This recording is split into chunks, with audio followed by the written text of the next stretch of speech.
नमस्ते। भारत के financial world में ना अभी अभी दो बहुत बड़े अपडेट्स आए हैं।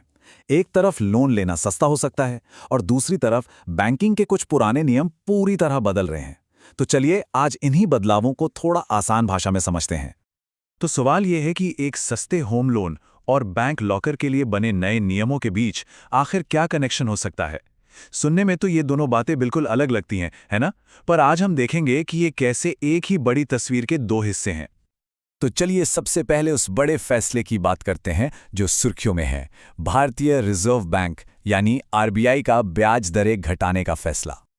आरबीआई में जो अपनी मेन पॉलिसी रेट है, जिसे रेपो रेट कहते हैं, उसे 0.25% घटाकर 5.25% कर दिया है। अब ये सुनने में तो बहुत छोटा सा नंबर लगता है, पर इसका पूरी इकोनॉमी पर बहुत गहरा असर पड़ता है। तो सवाल उठता है कि आरबीआई ने ये कदम उठाया ही क्यों? तो देखिए, आरबीआई गवर्नर के मुताबिक भारतीय अर्थव्यवस्था एक गोल्डीलॉक्स पीरियड में है। मतलब एक ऐसी सिचुएशन जहां सब कुछ बिल्कुल सही चल रहा है, ग्रोथ भी अच्छी है और महंगाई भी पूरी तरह काबू में है। और ये सिर्फ बातें नहीं हैं, आंकड़े भी यही दिखाते हैं।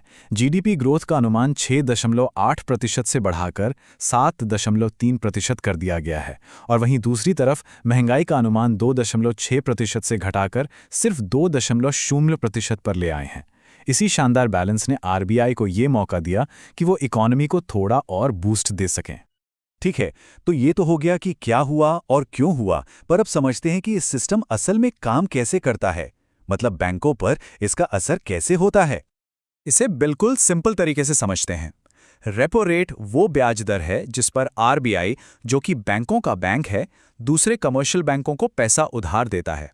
तो जाहिर है जब ये रेट कम होता है तो बैंकों के लिए पैसा उठाना सस्ता हो जाता है। लेकिन आरबीआई ने सिर्फ एक रेट को नहीं बदला है, उन्होंने एक तरह से पूरे इंटरेस्ट रेट कॉरिडोर को एडजस्ट किया है। मतलब उधार लेने से लेकर पैसा जमा करने तक की दरों की पूरी रेंज को नीचे लाया गया है, ताकि बैंकों को एक साफ और मजबूत सिग्नल मिले कि सिस्टम में पैसा अब सस्ता हो गया है। और बात सिर्फ दरों तक ही सीमित नहीं है। आरबीआई ने ओपन मार्केट ऑपरेशंस के जरिए सिस्टम में 1 लाख करोड़ रुपए की एक्स्ट्रा लिक्विडिटी भी डाली है। इसका सीधा सीधा मतलब यह है कि बैंकों के पास अब लोगों को और बिजनेस को उधार देने के लिए पहले से ज्यादा पैसा होगा। चलिए, अब इन टेक्निकल बातों को थोड़ा साइड में रखते हैं और इस पर आते हैं कि इस सब का आम आदमी की जेब पर क्या असर पड़ेगा।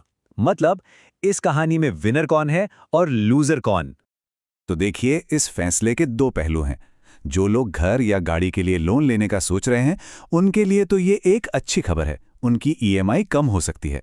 लेकिन जो लोग अपनी बचत को फिक्स्ड डिपॉजिट यानी एफडी में रखते हैं, उन्हें शायद अपने रिटर्न पर थोड़ा कम ब्याज मिले।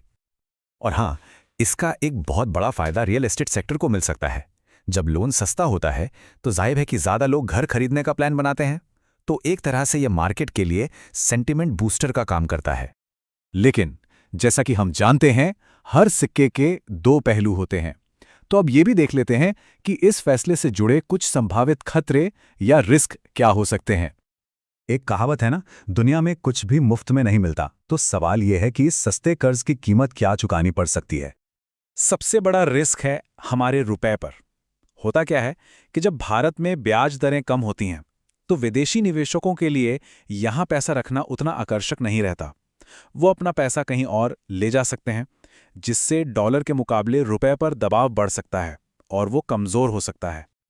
अच्छा, तो ब्याज दरों में ये बदलाव तो एक शॉर्ट टर्म की बात हुई। अब बात करते हैं एक ऐसे बड़े बदलाव की जो बैंकिंग के पूरे तौर तरीकों को लंबे समय के लिए बदलने वाला है, और वो है नया बैंकिंग कानून संशोधन अधिनियम। इस नए कानून का मकसद बिल्कुल साफ है। बैंकों में गवर्नेंस को मजबूत करना, जमाकर्ताओं और निवेशकों के हितों की रक्षा करना और नियमों को आज के जमाने के हिसाब से मॉडर्न बनाना, ताकि पूरी व्यवस्था ज्यादा ट्रांसपेरेंट हो। अब सुधार की जरूरत क्यों थी, इसका एक छोटा सा उदाहरण देखिए। बैंकों से जुड़ा एक बहुत ही महत्वपूर्ण नियम था, जिसकी लिमिट 1968 में 5 लाख रुपए तय की गई थी। जरा सोचिए, 1968 के 5 लाख और आज के 5 लाख में जमीन आसमान का फर्क है। और अब इस पुरानी लिमिट को बढ़ाकर कर दिया गया है पूरे 2 करोड़ रुपए। ये एक छोटा सा उदाहरण दिखाता है कि ये सुधार कितने बड़े और कितने जरूरी थे। इस कानून में हम जैसे ग्राहकों के लिए भी कई अच्छी चीजें हैं, जैसे अब कोई भी अपने बैंक अकाउंट या लॉकर के लिए एक नहीं बल्कि 4 नॉमिनी बना सकता है। इसके अलावा बैंकों में जो सालों से लावारिस पैसे पड़ा है, उसका इस्तेमाल अब इन्वेस्टर एजुकेशन और प्रोटेक्शन फंड के लिए किया जाएगा। तो आखिर में सवाल यही उठता है, एक तरफ सस्ता पैसा और दूसरी तरफ नए सख्त नियम। क्या ये डबल एक्शन वाली स्ट्रैटेजी भारत के फाइनेंशियल सिस्टम को एक नए दौर के लिए तैयार कर रही है? ये देखना वाकई दिलचस्प होगा कि ये दोनों बड़े बदलाव मिलकर हमारी अर्थव्यवस्था को आगे कहां ले जाते हैं।